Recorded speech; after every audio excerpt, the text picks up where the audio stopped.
Bonsoir, amis téléspectateurs de la télévision Al-Wataniya. Bienvenue dans notre émission Couloir des Stars. Couloir des Stars aujourd'hui est chez une grande artiste avec un grand art. Une artiste qu'on ne présente plus en Mauritanie. L'artiste renommé international Tchedel Mbaye. Hande Amin Gale Tchedel Mbaye, donc on va essayer de rentrer dans la maison pour voir Tchedel comment elle vit dans son milieu, dans son fief. Tchedel en famille. Nous dem. Assalamu alaikum. Aujourd'hui, ce soir, on est là chez l'artiste que je viens de dire tout à l'heure, avec un grand art. On est là chez Tchedel Mbaye. Donc, Mingeto Minchalmi la famille là. Minchalminam, salam alaikum. Madame Tcheli. Là, on est chez Tchedel, hein? C'est cool. Nambalon, on est Tcheli. On t'appelle. Inch'Allah. Ça va bien? Ça va? Galwadi. Mashallah, alhamdulillah. Bon, Aïda, je sais, Bon, Amindo, Galé Tchedel Mbaye. Tchedel aujourd'hui est en mode de relax. En fait, mon Dieu de sa famille, Benjara Ataï, ça fait vraiment plaisir. Donc, Tchedel, Garangal Amendo, télévision Al-Wataniya, Arita Yumam Dergalama, Holko Wadma. Moi, surprise, vraiment, ça me fait plaisir. Bimi surprise, maintenant, ça me fait plaisir. Parce que nous avons Tchedel tant que SN, Walla, Laoul, Walla, Nukubod. So tawi on déplacé tellement on ngari ha galam, vraiment c'est un grand plaisir pour moi. Bismillah mon. Ngani ko famille. Ça c'est mon neveu. Ça c'est mon fils. Ça c'est mon neveu. Ça c'est ma sœur et ma chérisse aussi. Tande femme. Badatay. Nous ngolo préparer hirani donc c'est bien il faut l'écrire. Bismillah amender min jahander min jawt sed. Donc,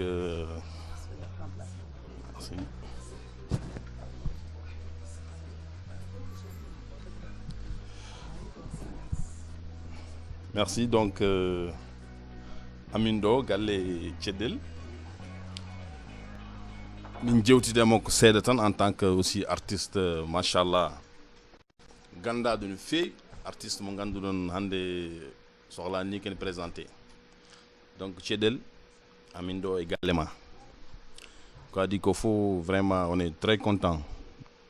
Nous, Amin Belti vraiment, nous jabir de Amin ni, nous voulons Amin fait. Donc Amin Dino, comme nous avons également Amin Dino juste yoti de ma sede, pour aussi les téléspectateurs yebo bébé, wanande nano bi Tchedel, ganda Tchedel, nous dit aussi bon. Peut-être hande somin yewtide ma sede kamben aussi ma on ko be ngande ma sede. Donc Tchedel question mon âme de moi tan que en tant que artiste, en tant que aussi une mère de famille parce que machallah donc galema ada wonde suka ma wonde machallah jom galema et tout. Donc Tchedel en tant qu'artiste gedi didde fof ada rendindum et aujourd'hui on ngandi dabbo nalanki ala fof ko haaltaaki mudum ala fof ko yimɓe nanda version aji kewɗi nani hen. Donc an Tchedel Mbaye en tant que Tchedel en tant que mère de famille Tchedel aussi en tant que artiste holno nawruɗa gueɗe ɗiɗɗe fof ha mbawɗa yaltude hen hande Tchedel jewten hen seeɗa. Eyyi bandiraɓe mi salmini onon fof mi salmini bandiraɓe fof mi yetti kadi vraiment télé Al-Wataniya par ce que surprise mo mbaɗimi o ko surprise belɗumi par ce que neɗɗo fof ne yiiɗi bismade yimɓe nokku ɗo woni ɗo donc vraiment mi yetti on ko wona ɗum ko Tchedel Mbaye ko artiste ko gawlo d'abord et puis ko artiste. C'est vrai, être mère de famille, être artiste, c'est très difficile, ce n'est pas facile. J'ai fait un parcours très difficile. Alhamdoulilah, j'ai eu beaucoup de soutien, surtout le soutien de ma famille, le soutien de mon mari et le soutien de toute ma famille, de mes frères et de mes sœurs. Donc wonko muusi hen kono won kadi ko newi hen.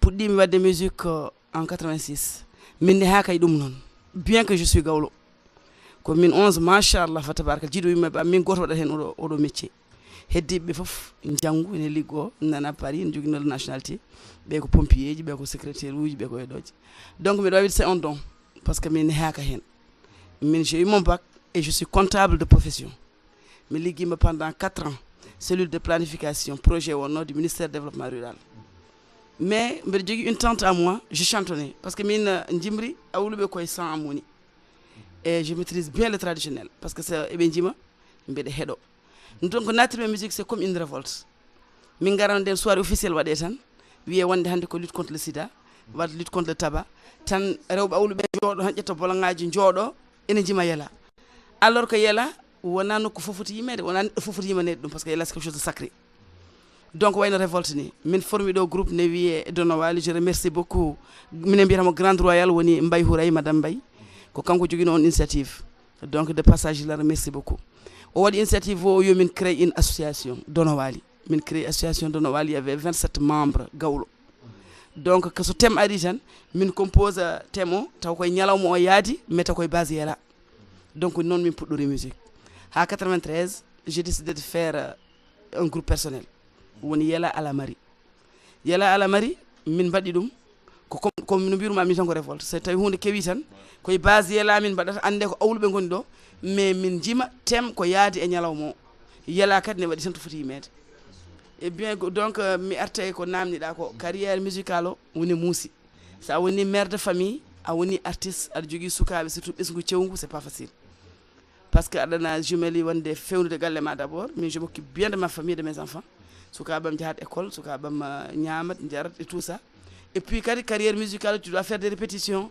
aɗa foti bougde aɗa foti ɗuminde foof donc jumelde les deux c'est pas facile donc nden tampere jimi mais wona tampere kam contrainte familiale mon mari c'est un journaliste qui me comprend très bien c'est un journaliste qui m'a soutenu aussi mes frères et surtout mon grand frère El Hadj Mbaye kañum lancemi dans la musique d'ailleurs donc toute ma famille machallah m'a soutenu musno hen tan ko sa woni ɓesɗo kam sukaɓe goppa ɗumen n'importe quelle heure gartata sahaji ndefu ngu ko probléme saɗa jogui doole ƴefta binɗan sa ala doole kasi tout début est difficile wona tan a finat tan keeɓa tout ko jiɗɗa ala début foni muusi nde début nde min on était un peu jeune et puis les moyens n'étaient pas réunis donc c'était pas facile mais alhamdoulillahi comme c'est une conviction ko objectif mbeɗa nanggui hen no fewi komi gawlo kono noon wona n'importe où jahanmi par ce que mi carrière musicale hono won tiiɗimi komi gawlo noon mi hersirani ɗum sa noddi kam xewma mbiɗa wawi arde mais wona tan mi fini tan jaam ñalli jaam hirsa je ne le fais pas carrière musicale o noon mbiɗa yiiɗi ɗum mbiɗa nanggui hen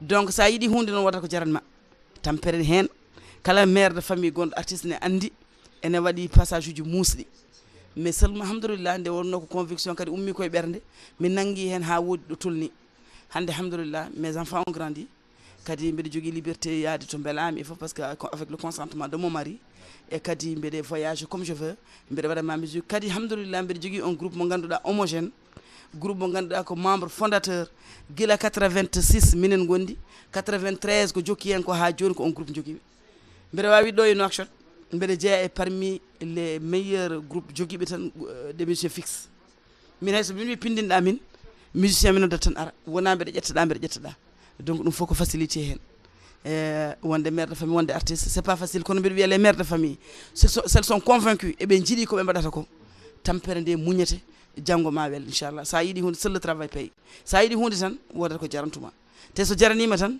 so Allah yuɓima ɗum wodata ko noon poftoreɗa alhamdoulillahi mi wiyata mi yettima le sommet mais alhamdoulilah mbiɗa jogui hen suturam je voyage comme je veux alhamdoulillahi mbeɗe andita ɗo mbeɗe yima mbeɗe suuri hen ɓesgam et mes enfants prennent bien ɓe keeɓi bac jeehiɓe heddi ɓe nana jangga donc alhamdoulilah.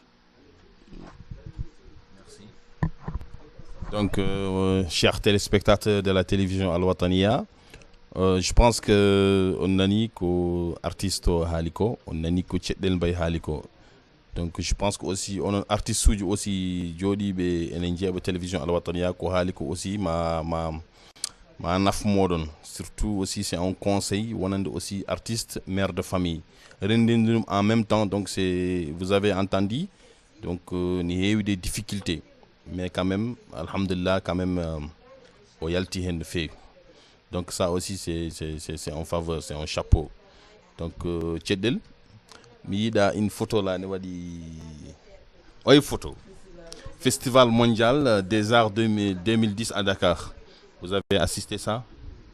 Vous étiez parti pour représenter la Mauritanie. Et en tant qu'artiste. C'était extraordinaire parce qu'on a été choisi par le ministère de la Culture. Mindjehi, on a bien représenté la Mauritanie. Et puis vraiment, c'était dans de très bonnes conditions. Donc, min badi ko min bawi ko e diversité culturelle gonɗo e Mauritanie on mbiɗa sikki ala ɗo woodi e aduna e min jeehi avec les 4 ethnies woni wolof sarakulle halpular e safalɓe minen fof gondi ɗo gotel minen mbaddi prestation ngaji amen e mbiɗa sikki tan ko le monde entier a apprécié. Merci beaucoup. Donc, chers téléspectateurs de la télévision Al Wataniya, vous êtes bien sûr dans votre émission Couloir de l'Star, bien sûr avec votre animateur DJ Case. Hande, ko galle Tcheddel Mingoni, machallah, on est bien accueillis. Donc, on est très très content de recevoir ce soir Tcheddel Mbaye. Donc, Tcheddel, bon, Ada Andi, Eden Djougui. Bismillah, yoar. On va prendre du thé. On va prendre du thé ensemble. Donc, ça fait vraiment plaisir aussi. Donc, Tcheddel, on est en train de préparer un plateau. Un plateau extraordinaire. Voilà, là, on va prendre un verre de thé ensemble. Ça fait vraiment plaisir. Donc, amis téléspectateurs, là, on est en train de préparer un plateau. Un plateau de couloir des stars. Plateau, voilà, hôtel Iman. Donc, Tcheddel Mbaye, ko kanyum jey plateau. Avec les invités. Donc, min gatche Tcheddel, min jeew Tcheddel. Je pense qu'il faut préparer pour Ndiahen. Il faut préparer pour Ndiahen, il te plaît toujours parce qu'on a une recette. Donc, je vais micro tan quand les téléspectateurs disent on a jogorda wadditon et on prépare ça. Bismillah. Et bandiraɓe alotene ariɗo en joni mbiɗa waɗa plateau hôtel Iman. Plateau non mbiɗa invité sehilaɓam e kadi woni tan dene ɗiɗi laɓol gotol ko arsigué taƴowo par ce que ko arsigué taƴowo par ce que joni ko gummimi koye mariage ma fille sehilaɓam nanggani kam sehilaɓam gari sehilaɓam de grande dame gari mbaɗi jonni ñalawma o donc mi wawa invité foof kono ma won hen arɓe tawtore plateau remercier kadi remercier heddiɓe garani ɓe donc aɗa andi oɗo plateau ko alottane waɗi ɗum kono koye faveur am par ce que mbiɗa yinno wadde ɗum donc ɓe balli kam no mbaɗirmi vraiment mi weltima mbeɗa préparé o joni min jaa hôtel Iman so wona taw ko min mbawa ala ko min kawani wadde oɗo jamma par ce que vraiment teddungal ko teddungal yoɓirte temedere nalanke nan ɗo ɓe mbawno yaade galle mum mais suɓademi tan min gara ha galle ma min jewtida e ma kadi gara plateau hôtel Iman beltina bandiraɓe vraiment ɗum ɗon so yona neɗɗo la ko yonata ɗum donc passage mbeɗa salmina Habidama Ndeman hanki jamma tan gummimi galle mum e anniversaire mum ala ko waɗani donc kanko hoorema ko wonata première invité toon inchallah rabbi donc on se prépare pour aller. Bismillah, donc on va laisser l'artiste se préparer pour la destination, bien sûr, hôtel Iman. Donc, Tcheddel Amin Padma Hôtel.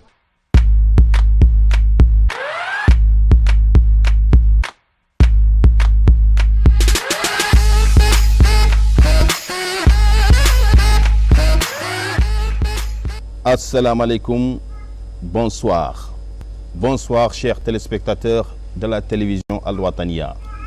Bienvenue dans notre émission Couloir des Stars. Couloir des Stars est une émission culturelle et artistique qui donnera une large visibilité pour les artistes nationaux et internationaux. Aujourd'hui, Couloir des Stars va accueillir une grande artiste, une cocktail de la musique mauritanienne qu'on ne présente plus. Ce soir, on est en compagnie bien sûr de Tcheddel Mbaye. Tcheddel, bonsoir. Bonsoir, bienvenue sur notre plateau Couloir des Stars. Et je te laisse te présenter pour les téléspectateurs de la télévision Al Wataniya. Et remerciement à notre charmant public aussi. Et je me présente Tcheddel Mbaye, je suis artiste musicienne, mais issu d'une famille très renommée, griotte en Mauritanie. Donc je suis artiste mauritanienne très connue dans la scène mauritanienne et dans la scène internationale que vous venez de dire.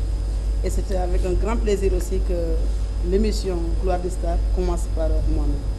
Donc je vous remercie la télé Alwatania, je vous remercie personnellement et je remercie encore une fois ce charmant public. Donc merci beaucoup. Et bandiraɓe jam hiire mon ko ceɗɗel mbay woni ɗo daraniɗo fuurankagal jiɗɗo fuurankagal ponkuɗo fuurankagal donc e kadi ko haalte falaysa ɗum ɗo ko fof ha yimɓe nandira kono pulaar o tan kaleten par ce que ɗum tan woni ko ñiibi ko donc mi salmini bandiraɓe jooɗiɓe ɗo ɓe mbeɗe weltani ɗumen ɓe garani ɓe mbeɗe weltani ɗumen yeeɓoɓe ɓe mbeɗe weltani ɗumen ɗum noon alhamdulillah en jetti Allah kadi dokkuɗen fartange ha mbawɗen joddade. Merci beaucoup.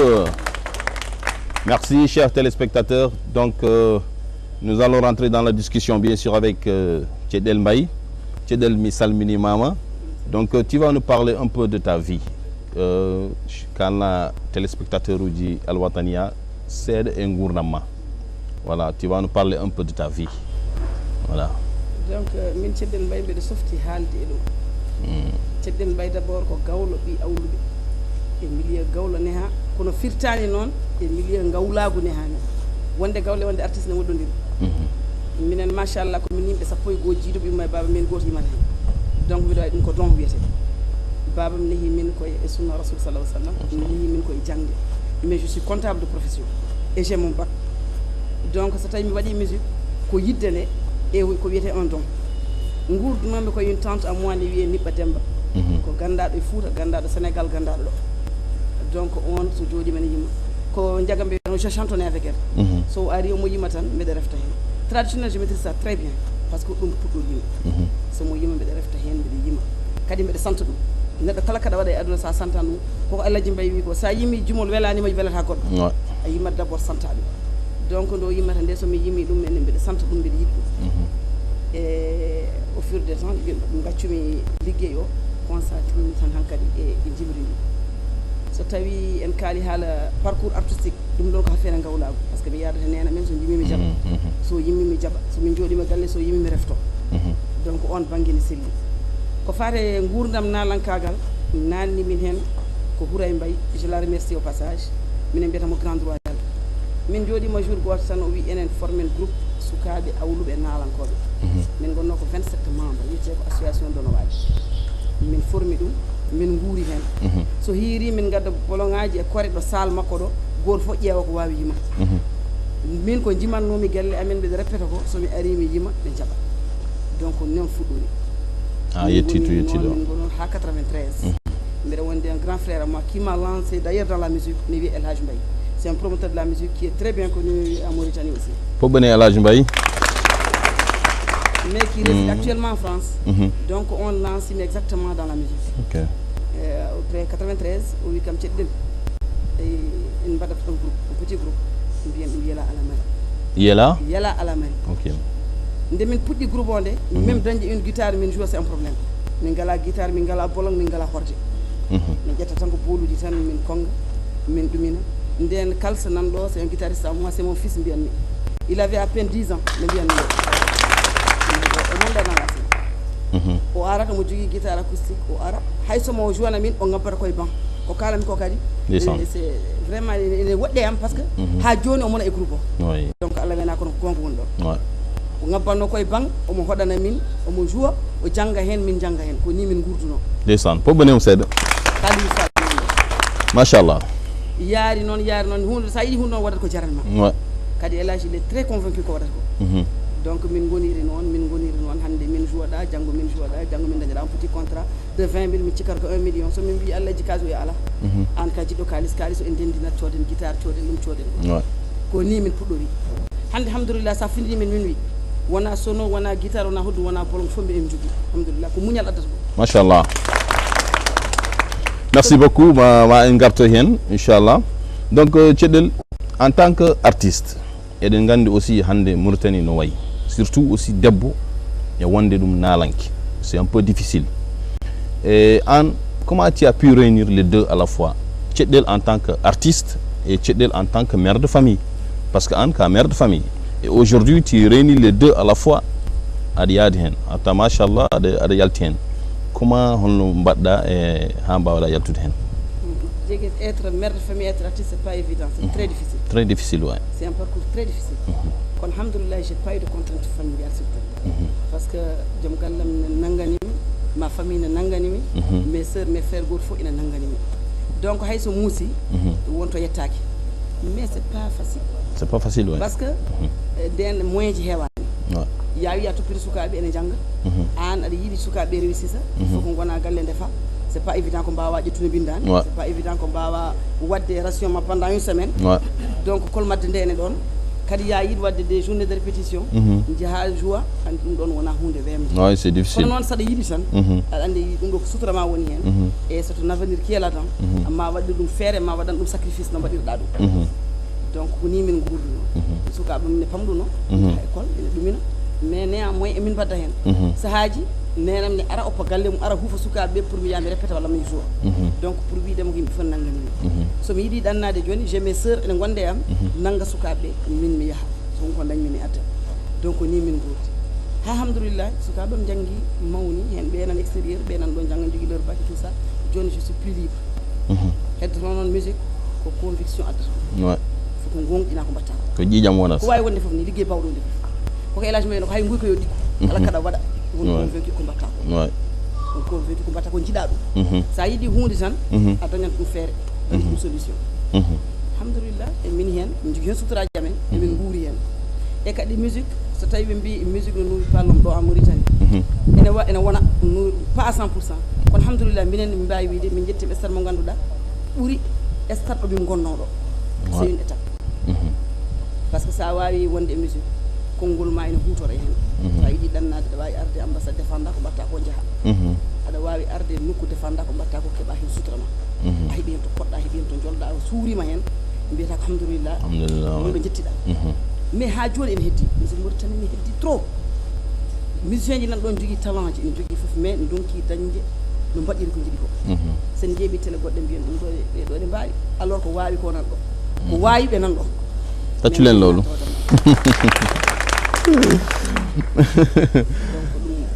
machallah donc fuɗɗore émission meɗen a wino ka comptable de profession est ce que dañi liggade seede mi ligguima duuɓi nayyi ministère développement rural avec un projet ne wiye cellule de planification directeur am wonno ko Boro Amadou Bachir je travaille 4 ans avec un très bon salaire min wela kadi et pourquoi tu as préféré laisser ça yimɓe ko musique sa yiiɗi hunde tan waɗa ko jarantuma j'ai préféré tan la musique pas autre chose tacculen. Merci beaucoup, donc, chers téléspectateurs. Nous revenons dans un instant.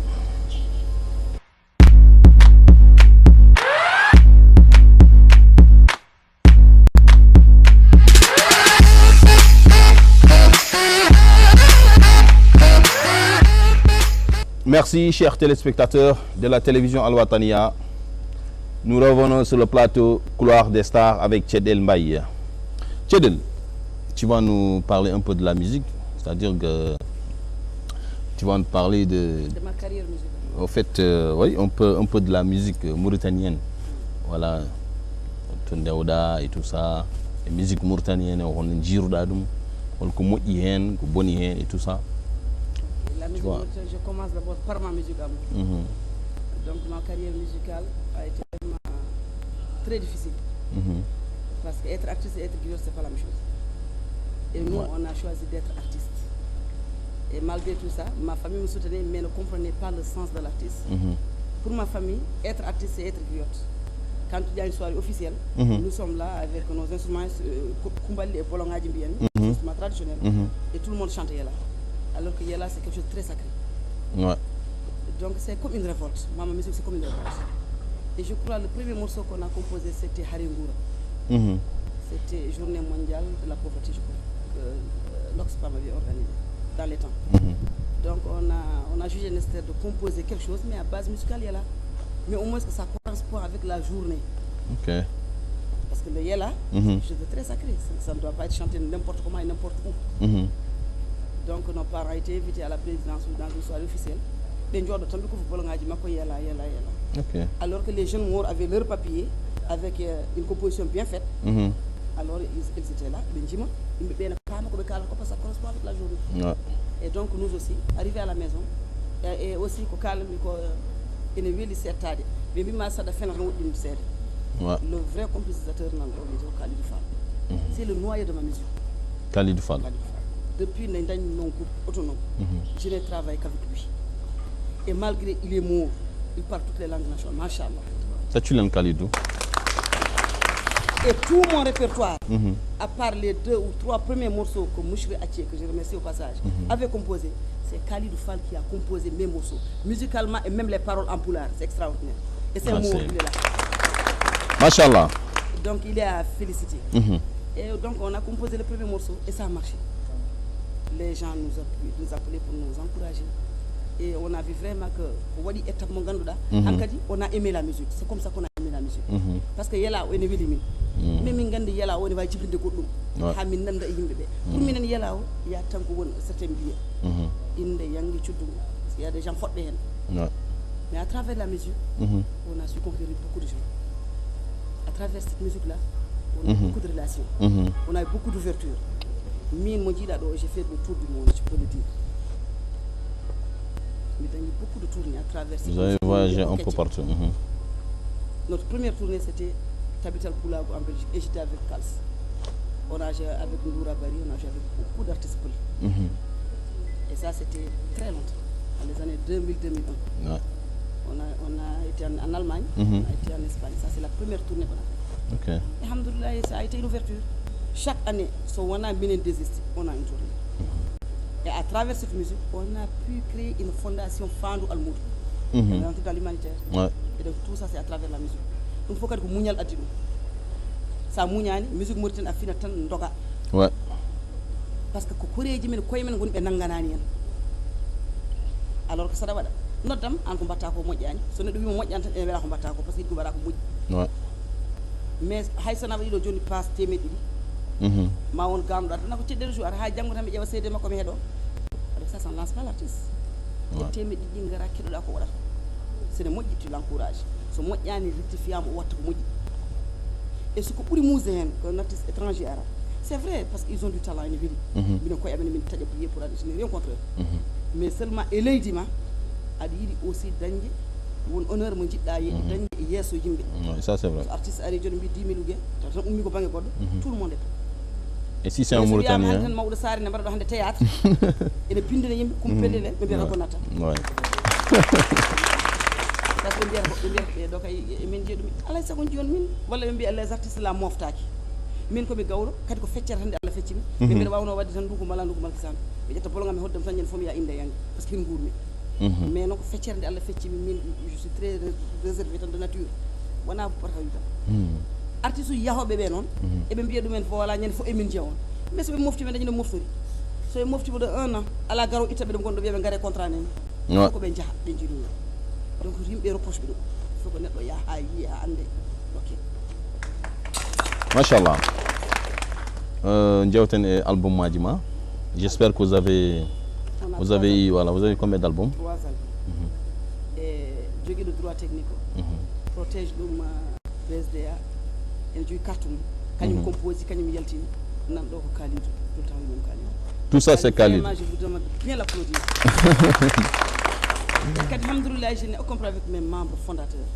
Min groupe am kala membre gonɗo hen ko cosnoɗo ɗum kadi mbiɗa wiɗɗo e Nouakchott je suis parmi tan les artistes ɓe ganduɗa hay so ko 1 heure du matin pindinɗa min tout le groupe renda d'abord parce que un groupe fixe ɓe jogui et kadi komin joué album ko somin joué tan ko ɗum keɗotoɗa parce que minen ligguey ɗum mi hawre élage baba mal Amérique 2004 woy kam gawlam mbimi ala min komi tikkuɗo mbimo min jinmi ko mbaɗami produire woy kam ceɗɗima aɗa mi conseil ma mbimi ala o hayso kecce mbatta waɗɗum gowna yimɓe ko mbatta ko cuusna yimɓe ko mbatta ko korsa ɗumen jiɗa ko mbatta ko indinima janggo mbaɗa ko mbaɗanɗa ko machallah donc ɗum minen noon min gurdi hay so min mbaɗata so min noddama tan ko ɗum min mbattata keɗoɗa min liggorta ko ordinateur min liggorta ko artiste goɗɗo kadi membre uji am foof machallah ene ɗoftimi ene jiiɗimi ene considéré mais këristanami Abdoulaye Sambo Kanda Fall Banna so arine ama hen ça c'est ma sœur qui m'a soutenu parce que mbaɗanmi ko fof somi dañano gonɗo e galle ne woni hirande ne woni sukaka je ne vais pas le faire ça c'est vrai donc témoignage am hande ko mbaɗanmi ɗo émission ko mbiɗa welti hen parce que yimɓe ɓe jinnoɓe tawe ɓe Allah walli kam ene tawa machallah donc parmi tes 3 albums holen album mo ɓurɗa horsinde aɗa neɗɗo aɗa jibina sank sukaɓe ma korsina hen neɗɗo goto e album maji ma tati ɗi holen album mo ɓurɗa préférde en tant qu'artiste. Premier album ɓuri wasde réussisde ko on ɓurani min ande ko waɗi ɗum ko nden min mbaɗi découvre holko woni album kadi ko élage baba mal mbiyam par ce que omo référence am o wi kam ceɗɗel album ko passeport artiste o moƴƴi o boni jogoyta e jeere nde fafanan album dans le marché ouais.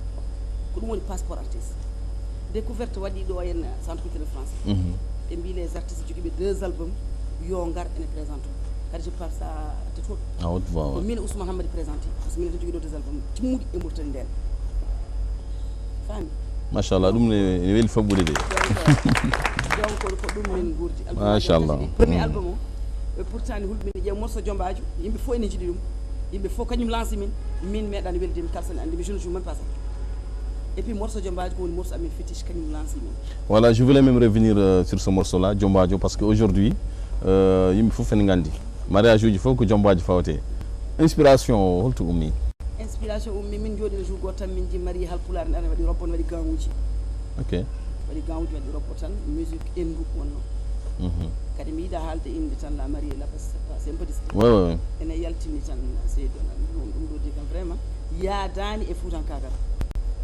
yaade fuutankagal ko ɓonnoɗa wutte cosan kadi minen awluɓe min jogui tan jombaji amen no foti waade ko ɗum woni komin jimi hen par ce que mbiɗa wawi wiide paɗe balluji walla calagal e paquet ko minen tan mbaɗat ɗum awluɓe tan mbaɗat wiyen halpulaar mais awluɓe tan mbaɗat donc min mbi wanne il faut que min compose morceau jombajo so tawi debbo ene naata au moins fawane taw ko ɓornugal mum ene yaada e jibridi kadi alhamdoulillahi on l'a réussi machallah parce que morceau on ne yaltine oui ça réussi vraiment oui par ce que hande jombajo foof ganduɗo hoore mum ene ara wiyami ene haysene waɗa ɓornude ɗiɗi ma wima ma ceɗɗiɗi ar nannam nden ni ko seedi tan ɓe pawanno kono ma ƴeew ko kalme seede ko mbatta ko wutte gabo mbaɗa wutere sañade mbaɗa paale ballu jogoɗa pourgal taw waɗi galol ko ɗum woni ko natirta donc ɗum woni ko min jimata hen ko donc aɗa andi on morceau ça réussi machallah mais est ce que mbeɗa wawi wiide e nder morceau ji mo jimɗa fof e carrière ma fof holo morceau ɓurɗa hen morceau ceerno aliou dem séri ko ceernam ko sehilam ko kaw ceerno aliou thiam to jeeya ko wursode ko sehilam jiɗan ɗum hoore mum hoɓɓanemo gongol ko ceernam kadi kadi ko kawa kadi morceau ittuɓe ɗum koye vraiment e ɓerdam so ɓe jii kadi ɓe gandi morceau ko woni ga nde morceau o yaltine min goni studio 2000 noddumomi ɗum ceerno aliou thiam aadi men timmi kadi addi ɗum ko won haaju tiɗɗo tan mo kalfinno momi haaju o waɗi allah jaabi tan ko allah tan waɗata allah wawi machallah mbimom holko jiɗɗa o a jippatam kaalis ha heew mbimmi jaaɓi o jimmi tan ko morceau ndimami ndeysan mbimi wallahi min mbaɗi morceau o min jimmi mbeɗa woni studio 2000 mbimomi ceerno aliou aadi o timmi morceau o gasi hande mbeɗa yaltinamo oy kam foti exemple uji mbaɗɗa mbiyamo ujunnaji ɗo fof mi soodi machallah extraordinaire oy fof mi soodi mais album o so naata piratɗo hen ala hen biyo ne jogui copie tan taw o heewani woni ko almudo makko ummi wursogi ari ƴetti seedeji ɗi nayyi mo wela forude machallah ballal ko noon machallah est ce que aɗa wawi artinde amin morceau seeɗa même si c'est un playback on a cappella comme ça parce que aussi aɗa jogui clip mum non min jiɗi mbaɗna amin playback seeɗa pour les chers téléspectateurs gando allah mi salminima ceerno aliou thiam gando bindi mi juurima allah yamiri mbawka ka an jeeyi ɗum min jaaɓi seydi thiam koni min jaaɓi non continue merci beaucoup chers téléspectateurs de la télévision Al Wataniya vraiment on est très content de Thiedel Mbaye ce soir Thiedel tu vas nous parler un peu de tes rapports entre les artistes mauritaniens hol contact jogdiɗa e mabɓe artiste o woni caba o woni ɓalejo o woni sarkuli c'est très bonne relation jokkimi tout le monde mi meeɗa dañdude probléme e artiste ko waɗi noon min naalankagalam o jumri tan pulla hen sukara ɓeydo welde so ɗum ala jumri tan ne weeli min wona ko gawlo gawlo noon no weldata yimɓe mais les deux à la fois les deux à la fois kono min gawlago min tiiɗimi kadi artiste uji ɗi so min ndendi ɓe guettitimi gueɗal et surtout troupe dialal yo troupe dialal min jaadi ɗo festival ɓe impressionnant min jeeyi ɓe gandi ko cachet jogui cachet ɓe jogui so e pini subaka jom ɓe keeɓi cachet mabɓe ɓe mbaɗa hunde enveloppe mbiya ɗum ɗo ko worore farba ɓe gaddanami ça fait plaisir machallah donc artiste uji wonɓe ɗo ɓe ko hakkude mbiyo mamma ceɗɗel tan nen ceɗɗel tata ceɗɗel walla ceɗɗel mbayi kamɓe fof eɓe jiɗɗimi eɓe korsinimi woni hen cabato noon woni hen ɓalejo woni hen sarkude machallah wawɗo wonde hen foof et kadi au passage vraiment mbeɗe honora madame Hawa Djimere, c'est la première dame artiste en Mauritanie. Kadi c'est une dame qui a sillonné le monde entier. Hawa Djimere, vraiment, elle a sillonné le monde. C'est la première dame artiste qui a fait les États-Unis. Mi ari ha Pulaar Speaking Salle tawmi ɗon photo makko, la première dame africaine, debbo africaine joue dans cette salle. Ko bonemo Hawa Djimere. Donc vraiment elle est brave. Ouais. Et kadi ko wona ɗum komin artiste fof halpulaar sarakulle caɓar no mbirumami jolfo, j'ai de bonnes relations avec tout le monde kamɓe juuɗo hen nodda tan mi ara waɗoɓe théâtre ɓe ko noon kamɓe tuuti mawɗo Sarr nan ɗo c'est mon frère ko artiste comédien kono kala ko mbaɗatnomi e musique o accata haaju makko o acca atelier makko o yaada e tourné ji an ɗum so artiste wona ha sitti ne waɗa ɗum donc j'ai de bonnes relations avec tout le monde. Ok. Par rapport, bon, au fait, chaque fois je discute avec des artistes mauritaniens et Bndjigi Kongul Gotulu vis-à-vis des promoteurs qui sont ici en Mauritanie. Comme Nane Ahali Hensed, oui, par exemple, oui, les promoteurs de la Mauritanie, Ndjahado au Sénégal pour déplacer d'autres artistes, or que vous avez vraiment des artistes mauritaniens qui sont en place. Donc, idéalement, et ces promoteurs-là. Ouais. Parce que ce soir aussi, il y a les promoteurs qui sont parmi nous ce soir. On a les promoteurs. Même les artistes. Ça y est, il y a des gens qui sont structurés. Les promoteurs, c'est vrai, ils négligent les artistes. Mais les artistes aussi, ils gagnent place bien comme il faut. Les artistes sont structurés. Seul le travail paye. Ouais. Ils travaillent. Ils ont quelque chose de concret. Kéba public. C'est-à-dire il faut prouver. Voilà. Ça prouve vite. Prometteur ko yarre Sénégal ne fecc ko kayna han doy mu.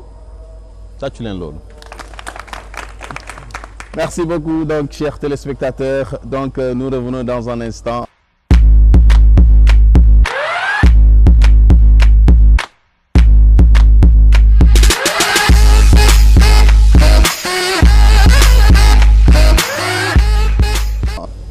Merci, amis téléspectateurs.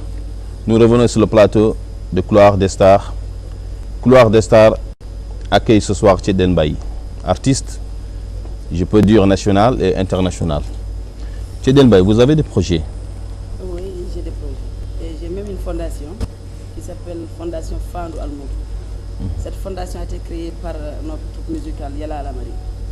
Yala Alamari. Étant mère de famille, je suis très sentimentale au petit animé. Donc, je suis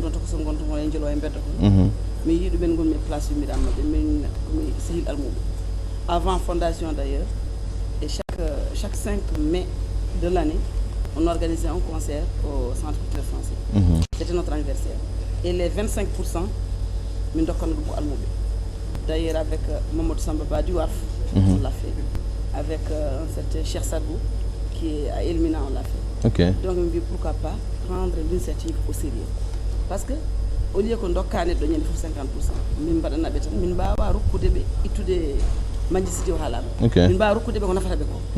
avons une solution. Parce que nous avons proposé une solution, nous avons l'intermédiaire. Donc, on a créé la fondation Fandou Almoudou. Fandou Almoudou, nous avons des bailleurs de fonds, nous avons recouvert. Mais donc on a créé un festival, nous les femmes. C'est un festival annuel. Et d'ailleurs, le festival est là. C'est le jeune caméraman là. J'ai venu avec la maison du cinéma. Tu es un caméraman? Sidi Ali. Donc le festival est intitulé Festival Nous les femmes. On l'a fait à l'Estade Sapra. Une belle 3 jours. Donc il y a une exposition.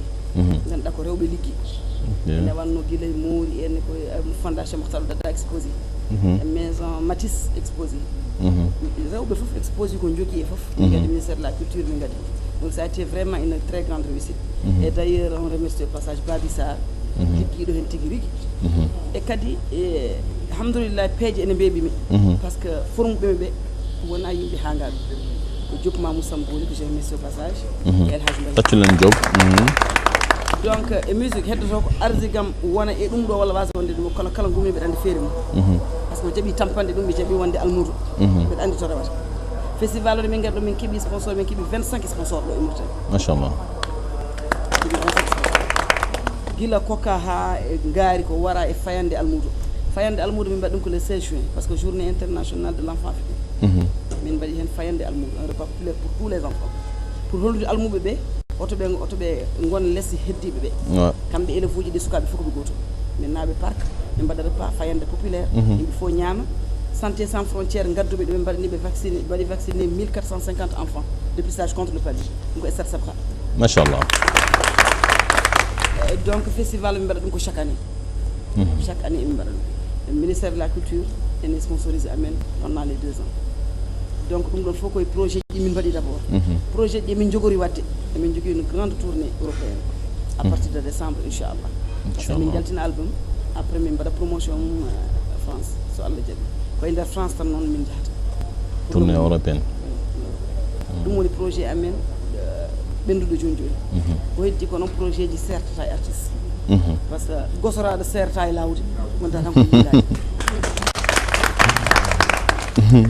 donc kadi au passage mbiɗa présenté yimɓe ne grande très grande artiste halpulaar ene wiye Dieynaba walla gawlo rasoul sallah sallam enen e communauté men en gadoraki beytude c'est à dire eɗen jogui beytoɓe ha heewi almaddani min koreji ɓawluɓe ne beyta woɓɓe ne beyta mais debbo tan wadde ɗum no liggey ni ene beyta heewani emen donc ne jimmomi de impressionné mi yimo ni tan e heewo mo beyta omo yima tan impressionné après on emin jogui noon petit festival groupe amen BMPM bureau Mauritanie pour la promotion de la musique ene organise no way kono mawlud ni mbiɗa yiilomo mi andamo mbiɗa andi inde nde kono mi anda to huuɗi taw safal ɓen mbiya wonde fo voilà emin jogui un petit budget pour ça mais en général minen min jiyani ɓaleɓe beytoɓe donc pour widema tan ko leydi ndi ene heddi taw e enen koreji men eɗen keddi feeñde min dañani beyto mbimi min kamɓe andi ɗo debbo goto ne ɓe sen jimo vraiment mbiɗa wiya ɓerdam o ɓeyɗo il faut que mi addam ɓe ganda wona kamɓe tan mbawi wadde ko watte ko enen fof eɗen mbawi wadde ɗum jiilimomi no ɗumi yimɓe ne jiiɗo hemni hakkimmomi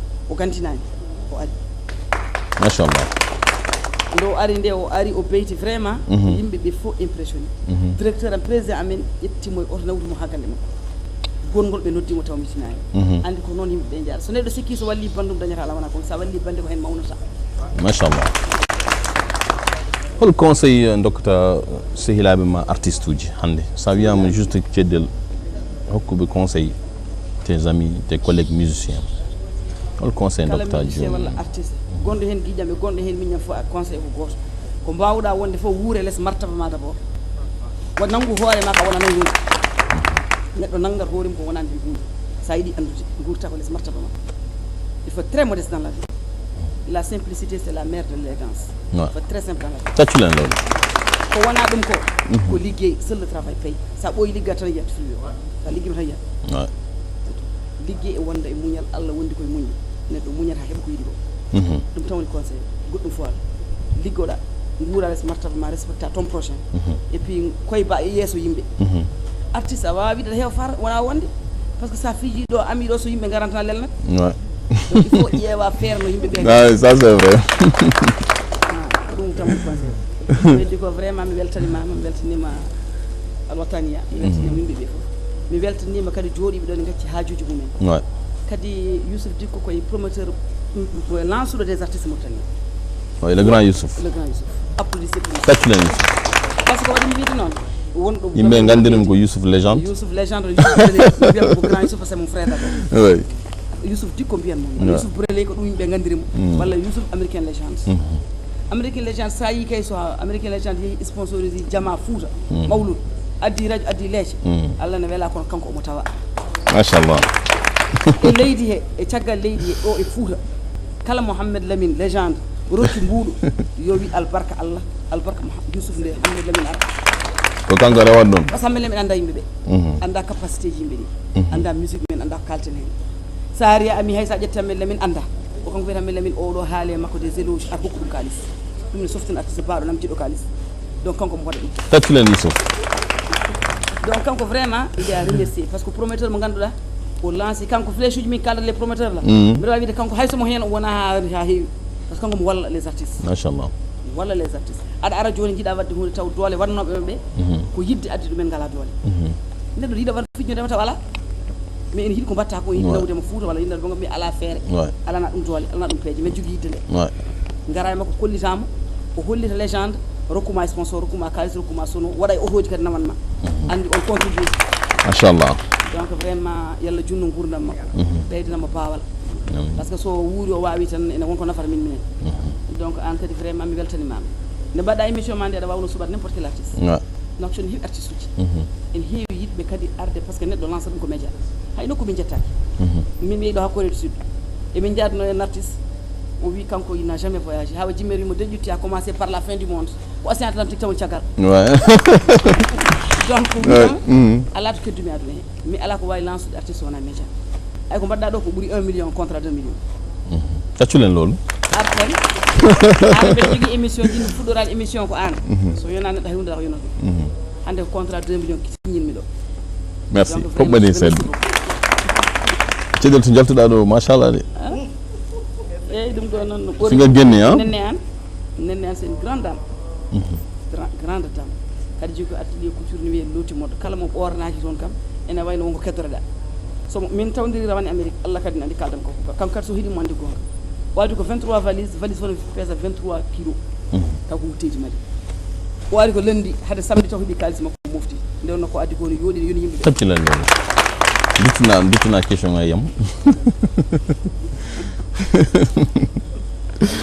merci beaucoup donc DJ Kayz ce soir bien sûr habillé par Kassoum Couture ay minneto jaltumi ɗo guila dow ha less won tailleur comme kefto ɗum non par ce que mon tailleur taccuɗen Kassoum Couture donc Kassoum Couture woni ko 5e ko cuklel machallah on jii hande to jaltumi ɗo jiiɗi kam fof machallah yiɗat vraiment ko ɓornima ko donc aussi téléspectateur uji Al Wataniya onon fof mi salminimo surtout aussi mes invités parce que accude no mbiɗa ni ɓe gacci liggaji mabɓe ɓe gacci haajuji mabɓe eɓe jaade yam eɓe gaari eɓe jooɗima ɓe gacci temps mabɓe fof vraiment aussi c'est à remercier mbeɗa yettomon no feewi yo Allah junnu balɗe moɗon yo Allah hokkon ko jiɗɗon poɓɓene koye moɗon encore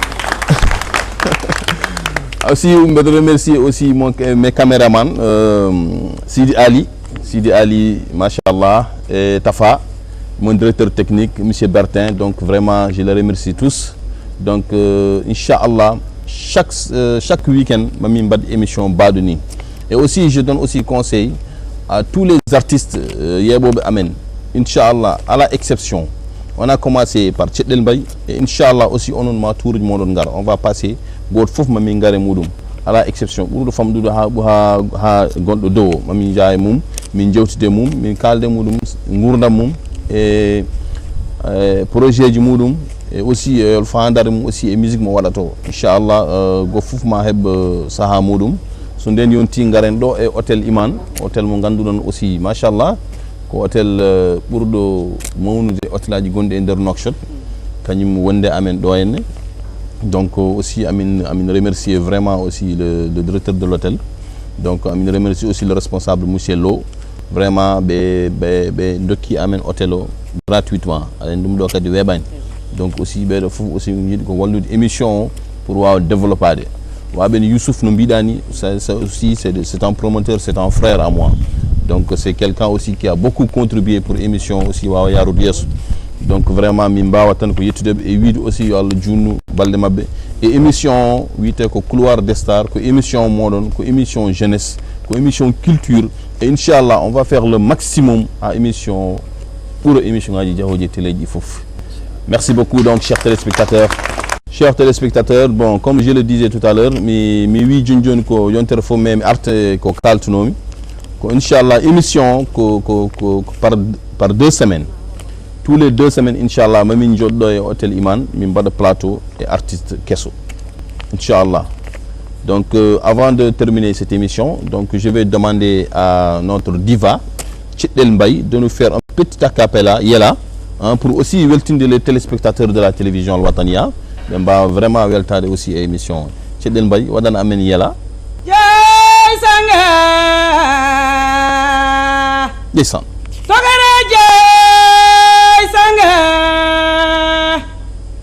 jogure jey sanga est-ce que polel yo fi jogure nyaderugo safal bele yo yo badayo minana badayo yo laabi honede bandiraɓe mi salmini fuurankoɓe waynima ɗumen kadi nde ɗo dande mbiɗa weltinira ɗum habidama ndemani ƴew cukalel ngel jogui ko 8 ans kono noon wayiddemi e cangi gummimi galle mum anniversaire yummum temedere ujunere wi kam ceɗɗel nde ha cooda wutte ko jaaruɗa wataniya ndeysaan tacculen. Merci beaucoup donc Tchedel Mbaye, merci beaucoup. On est très content de t'accueillir ici sur le plateau de Couloir d'Escar. Donc mi hokka rendez-vous tan inchallah semaine prochaine avec aussi un autre artiste et un autre numéro inchallah. Merci beaucoup.